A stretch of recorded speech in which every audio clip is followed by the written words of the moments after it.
Julián Denaro, gracias a ambos por estar aquí y por esperarnos. Bueno, lo primero que podemos mencionar, porque entre temas, inflación, dólar y demás, ayer una suba del riesgo país que superó los 2.500 puntos.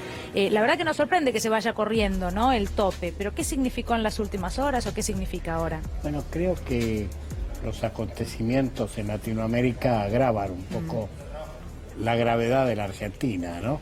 La gravedad económica. Argentina Claro. no tiene, afortunadamente, problema político en este momento, pero los problemas que exhibe Chile, el problema que está exhibiendo Bolivia y quizá Ecuador también, un poco más calmo ahora, pero problemas al fin, hablan de alguna volatilidad del mercado inversor en Latinoamérica, en particular en esta zona, y entonces esto agrava el problema de Argentina, el problema económico, ¿no? Sí, sí.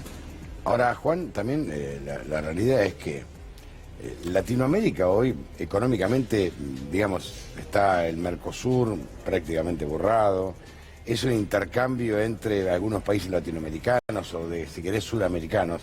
Ahora, si hoy en día Latinoamérica o Sudamérica no se une para defender los productos esenciales, los alimentos, el oro, el litio, el agua, la pesca, va a ser un futuro complicado. Los hidrocarburos. Los ¿no? hidrocarburos. Sí, sí, indudablemente es así, pero el problema es que estamos exhibiendo diferencias profundas. El caso más significativo es Brasil. Sí. Recién comentaba con un amigo, Brasil ha sido el primer país que acepta el poder nuevo político en Bolivia. No tengo conocimiento que lo haya aceptado todavía Estados Unidos. No, Ya Brasil... felicitó a los militares. ¿Eh? Felicitó a los militares. Claro, pero no, por ahora no. Trump no aceptó, a que yo sepa, el gobierno de este presidente de Bolivia. Sí. Sí, Bolsonaro.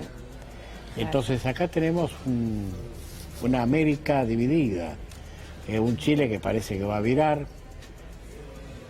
Bolivia que no sé qué va a ocurrir a partir del proceso electoral, si va a estar proscripto o no Evo Morales, en fin, todo esto añade bastante incertidumbre en la zona y claramente la única estrategia posible que tenemos sería la unidad.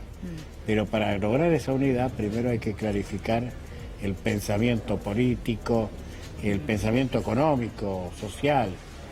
Evidentemente nosotros creíamos que la grieta era exclusivamente nuestra. No. Pero no. Juan, le pregunto a Julián, porque, bueno, habrá que renegociar para el pago de deuda, ¿no? La postura de Alberto Fernández fue muy clara respecto de lo que sucedió en Bolivia, en contraposición con lo que dice Donald Trump en Estados Unidos. Pero ya dijo Alberto Fernández hace unos días nada más, dijo, el tema de Venezuela no va a ser moneda de cambio para renegociar la deuda. Nuestra postura es clara. Ahora Bolivia, ¿en cuánto crees que nos puede complicar o si crees que nos puede complicar esto? Nosotros tenemos una cuestión interna con el tema de las divisas. Uno, además, cuando analiza las transacciones internacionales con el resto del mundo, lo que hace es también leer muchas cuentas, ¿no es cierto? Y se han ido muchos miles de millones de dólares en periodos muy breves y muy rápidamente. Estaba leyendo un informe exacto que decía que con solamente el 6% de los intereses de deuda se podía pagar todo el plan que tiene que ver con una mejora del poder adquisitivo de la mayoría del pueblo, que tiene que ver con aumentos de salarios, aumentos de jubilaciones, aumentos de asignaciones. Entonces, con solamente el 6% de los intereses de deuda, fíjate que se produce un alivio para el conjunto del pueblo. Naturalmente, que eso tiene que ver con un plan conjunto. Ahí en estas contraposiciones que estábamos haciendo, justamente decíamos el otro día, fíjate, el gobierno de Macri, contraponiendo justamente el tema del poder adquisitivo del salario y de las jubilaciones, ¿no? En el año 2015 la canasta básica estaba en 4.000 pesos, el salario mínimo en 6.000, las jubilaciones mínimas en 5.000. O sea, con un salario mínimo pagabas una canasta y media. Y fíjate ahora, al final del gobierno de Macri, la canasta básica está más o menos por 32.000 pesos, el salario mínimo en 17.000 y la jubilación mínima en 13.000. O sea, con un salario mínimo ahora apenas compras media canasta.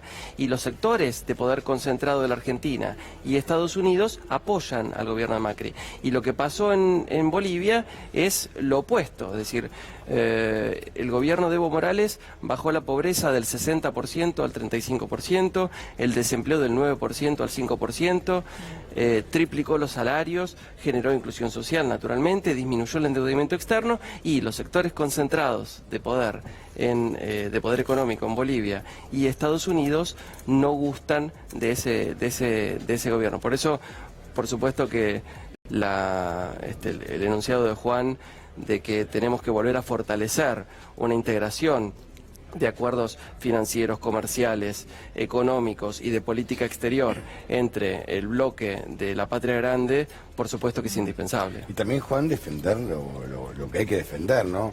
Son nuestros recursos naturales y que la exportación sea como valor agregado, o sea, agregarle trabajo a esto. Claro, claro. Si no estamos en la misma de siempre, los neoliberales que te exportan todos los bienes y después quedamos sin nada. Claro, claro, que es lo que ha pasado acá.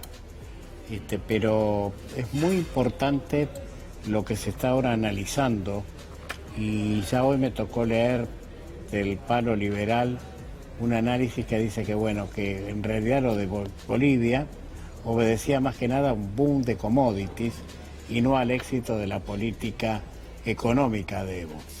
Esto hay que tenerlo muy claro, porque cuando hablan bien de Perú, no hablan de los commodities, hablan de la política económica liberal. Claro. Y acá, como la política económica no era liberal, entonces hablan de los commodities. Pero, Juan, también acá ponían como ejemplo a Chile y mira lo que pasa en Claro, Chile.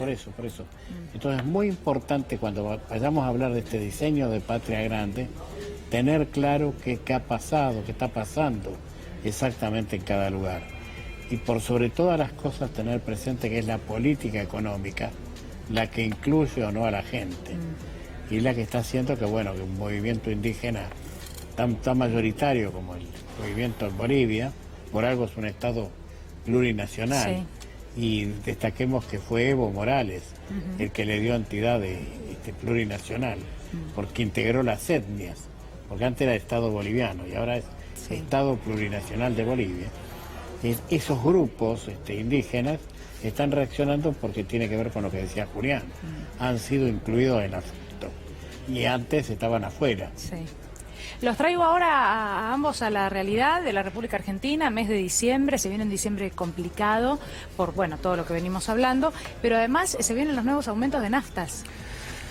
Sí, hoy terminaba la tregua, digamos, mañana para que no hubiera incrementos. Claro, a partir de mañana nuevos aumentos. 5% dice. Lamentablemente, creo que en línea con lo que estábamos hablando antes, nosotros tenemos, a partir del modelo económico implantado por el gobierno de Macri, tenemos una dolarización frenética tanto de nuestros bienes de consumo, de nuestros alimentos, que están ligados a la exportación. Nosotros producimos alimento para 500 millones de personas, o sea, es una locura que en la Argentina, que somos 45 millones, haya argentinos que nos morimos de hambre cuando producimos alimento para 500 millones de personas, ¿no es cierto? Entonces, por un lado, lo que vos me preguntabas antes, Dani, del tema del endeudamiento, que hay que resolverlo, y por otro lado, esta ligazón que existe muy fuerte con el tema del dólar. Nosotros tenemos que siempre que se produce una fuerte devaluación, tenemos el impacto inmediato en todos nuestros precios. Y lo que ha pasado en estos últimos meses es que no se terminó de trasladar todo el aumento del precio del dólar a los precios de nuestros bienes. Entonces eso lentamente se sigue produciendo.